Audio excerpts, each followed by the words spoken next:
Le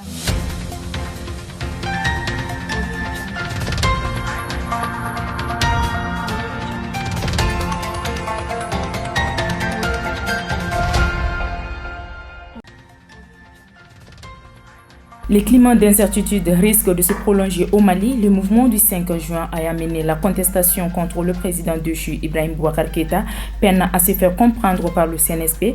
Vous aurez les explications de Choguel Kokalamaïga, porte-parole du M5 RFP.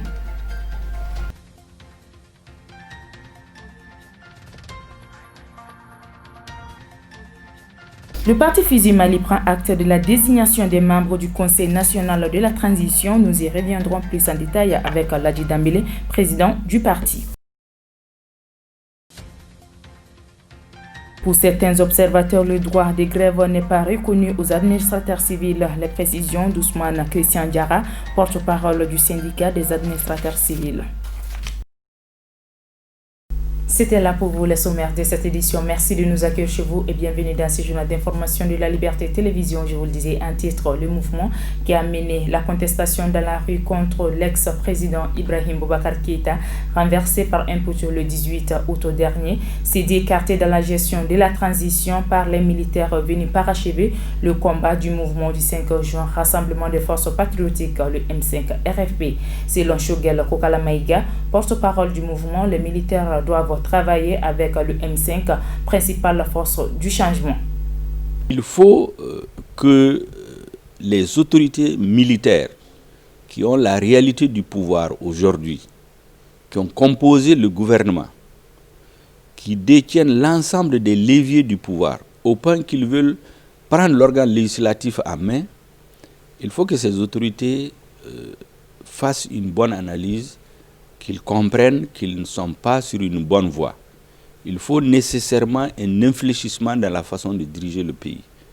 Il faut qu'ils comprennent que les forces principales du changement, les deux principales forces du changement, c'est le M5 RFP qui a fait les 80% du travail et les forces armées de sécurité à travers le CNSP qui ont parachevé le travail de mobilisation populaire et patriotique comme ils l'ont reconnu dans leur communiqué à l'ORTM le 18 août et au Rassemblement patriotique du M5 RFP le 21 août. Ces deux forces doivent nécessairement créer un cadre d'échange pour partager ensemble la vision de la transition. Deuxièmement, ces forces doivent se concerter pour donner un sens à la transition. L'ensemble des grands dossiers autour desquels le peuple s'est mobilisé pendant des mois pour faire chuter l'ancien régime doivent être mis sur la table. D'abord, ceux qui ont assassiné les Maliens les 10, 11, 12 juillet 2020 doivent être poursuivis et traduits, eux et leurs complices. Deuxièmement, il faut que les grands dossiers de corruption, notamment la grande corruption qui a gangréné et détruit notre armée, il faut que ces dossiers soient transmis à la justice. Il faut qu'enfin, on comprenne qu'on ne peut pas organiser des élections crédibles et transparentes en dehors de la classe politique. L'ensemble des réformes institutionnelles, constitutionnelles, les réformes politiques qu'il faut faire, il faut les faire sur la base d'un consensus national. Aucune force seule ne peut les organiser, a fortiori une force qui va contre la principale force du changement qui est le M5 RFP. C'est une erreur. Ceux qui les conseillent cela vont les induire en erreur. Vous avez ensuite l'accord pour la paix et la réconciliation nationale issu du processus d'Alger, dont l'ensemble des forces politiques et sociales demandent la rélecture. La rélecture ne veut pas dire son rejet. Dans la rélecture, il faut clairement, comme le M5 l'a dit au mouvement signataire lorsque nous les avons rencontrés à plusieurs reprises, il faut se poser les questions, les bonnes questions. Pourquoi la mise en œuvre de l'accord est bloquée? Deuxième question, qu'est-ce qu'il faut faire pour débloquer la mise en œuvre de l'accord? Lorsqu'on répond à ces deux questions, on a résolu peut-être la moitié du problème. Le colonel Malick Ndiaye est désormais le nouveau président du Conseil national de transition. Il a été élu ce samedi par 111 voix pour 0 contre et 7 bulletins nuls. Le parti Fusil Mali, à travers son président, dit avoir pris acte de ses choix des membres du CNT, qui est d'ailleurs à saluer. Comme on a essayé de nommer les différents membres du CNT. Le bureau n'est pas encore mis en place, c'est le président qui a été choisi, qui a été élu pour le moment. Mais quand on voit la composition même du CNT, je trouve que ce qui a été dit dans la charte a été respecté. Donc toutes les corporations sont là-dedans, tous les groupements sociopolitiques sont là-dedans. Donc vraiment, je trouve que ce qui a été dit dans la charte a été respecté à la lettre. Les frustrations ne vont pas finir. Certains seront frustrés. Il y a certains qui ont même dit qu'ils ne vont pas participer et d'autres ont voulu participer, ils n'ont pas pu. Donc les frustrations vont toujours continuer. Mais il faut faire fi de cela et avancer. Sinon, c'est le Mali qui va en pâtir. Il ne faut pas prendre tout ça là. Et si on prend tout ça là, on n'avancera pas. Sinon, tout ce qui a été dit dans la charte a été respecté. Si cela a été respecté, je pense que c'est aux différents membres qui ont été choisis de se mettre à la tâche et de faire tout pour que les lois ou ce qui va venir au niveau du CNT pour qu'on puisse légiférer dessus, que cela respecte la feuille de route qui est sortie des concertations. La plateforme Fusil, nous attendons que la feuille de route soit mise en place. La feuille de route soit mise en œuvre, je veux dire. Si on arrivait à mettre au moins 90% de ce qui a été dit dans la feuille de route, à 90%, la feuille de route soit mise en œuvre à 90%, je pense qu'on aura une transition réussie et bien réussie.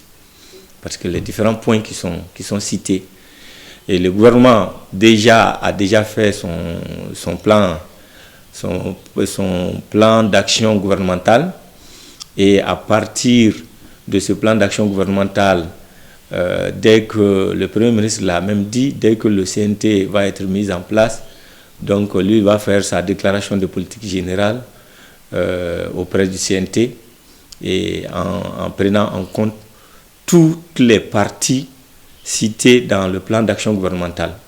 Donc il a dit dans une déclaration. Donc je pense qu'on attend cela pour commencer directement les travaux. La population a un grand rôle à jouer. Ça, j'ai l'habitude de le dire. La population, c'est d'abord accompagner par des informations et des conseils. Des conseils, si la population voit qu'il y a quelque chose qui cloche quelque part, c'est de leur plein droit de le réclamer pour que ça puisse être réglé. Et nous qui sommes au niveau du CNT, nous sommes aussi à l'écoute de la population pour que ce que la population va demander, si ça va dans la mise en œuvre de la feuille de route, de les prendre en compte pour que le gouvernement puisse les mettre en œuvre.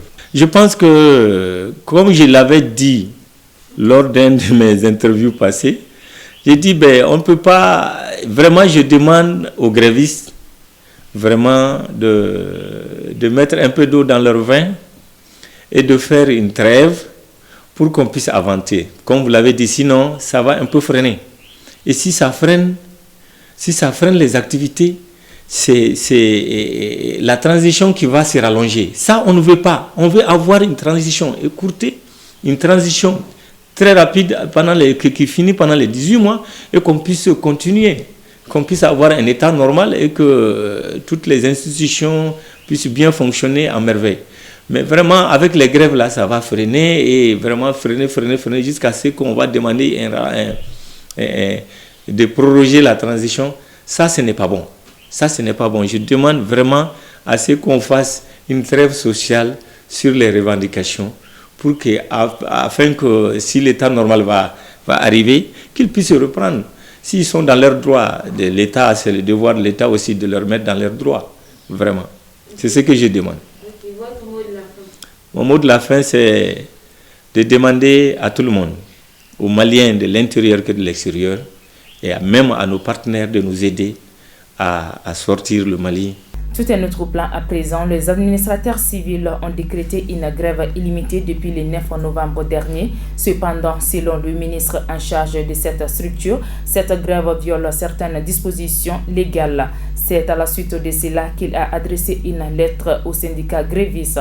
Pour en savoir davantage sur le contenu de cette lettre, nous avons tendu le micro à Ousmane Christian Diarra, porte-parole des syndicats. Je suis toujours surpris d'entendre cette question parce que les gens aiment les raccourcis et les amalgames. Les syndicats de la plateforme d'action commune sont composés de 4 structures syndicales. Les syndicats libres des travailleurs du ministère de l'administration territoriale, les syndicats autonomes des administrateurs civils, les syndicats nationaux des travailleurs des collectivités territoriales et le comité syndical des agences de développement régional. Si nous faisons le total de nos militants, nous devrons atteindre les 20 à 30 000 militants. Parmi ceux qui sont frappés par l'article 79, il n'y a que 246. Et l'article 79 du statut du corps préfectoral, s'il dénie, il retire tout droit de grève aux membres du corps préfectoral, l'article suivant, c'est-à-dire l'article 80, les réattribue ces droits. Nous n'avons jamais voulu en parler parce qu'on voulait laisser les ignorants se cramponner à ce qui les arrange. Mais nous savons de quoi nous parlons. Au-delà de l'article 80 du même statut du corps préfectoral, il y a la Constitution qui autorise tout travailleur à rechercher ses droits. Au-delà de la Constitution, il y a un droit sacro-saint qui est le droit naturel à la vie, qui autorise toute personne, travailleur ou pas, à se mettre en position de quête de sa survie. Les représentants de l'État dont on dénie le droit à la grève peuvent aller en grève pour 2 raisons, et dans tous les pays du monde. La première raison, c'est la question de survie. Toute personne a droit à la vie. Les représentants de l'État sont envoyés dans leurs ressorts respectifs par l'État qui doit assurer leur sécurité. Dès lors que l'État se montre incapable d'assurer cette sécurité, ils sont en droit de se mettre à l'abri pour sauver leur vie. Premier aspect. Deuxième aspect, pourquoi les représentants de l'État peuvent aller en grève? Dans tous les pays du monde, les représentants de l'État et l'armée sont exempts de droit de grève. Pourquoi? Parce que leur mouvement de grève est très dangereux pour la survie de l'État. C'est pourquoi l'État doit tout mettre en œuvre pour mettre ces 2 pans du corps social dans les meilleures conditions, en tout cas les conditions idoines, pour les éviter la frustration, pour les éviter d'aller demander ce que les autres font.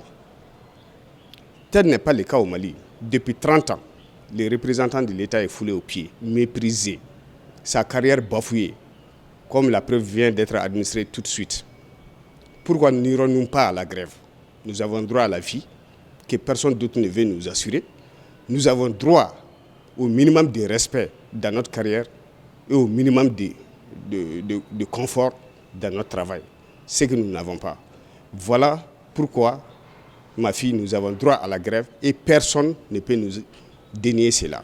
À l'instar de tous les groupes sociaux, sur les réseaux sociaux, nous avons observé qu'il y avait cette place réservée aux organisations syndicales autonomes et libres. Et comme tout le monde, on a envoyé les dossiers de 2 de nos structures respectives. Le SYNAC a envoyé 2 candidatures, comme c'était demandé, et le SILTMAT a fait de même. Mais, au résultat final, nous avons été occultés. Nous sommes très très loin d'être surpris. Mais cela étale au grand jour l'ignorance des maîtres du jour. On ne saurait parler de refondation de l'État. On ne saurait parler de transformation des institutions, de renouvellement des structures administratives. Bref, on ne saurait parler de réorganisation territoriale sans l'administration et sans les administrateurs civils. Les occulter, c'est simplement prouver son ignorance et montrer que ce n'est pas une question de pays, c'est une question de personne. Ainsi prend donc fait ce journal d'information. Merci de l'avoir suivi et bonne suite du programme sur la Liberté Télévision.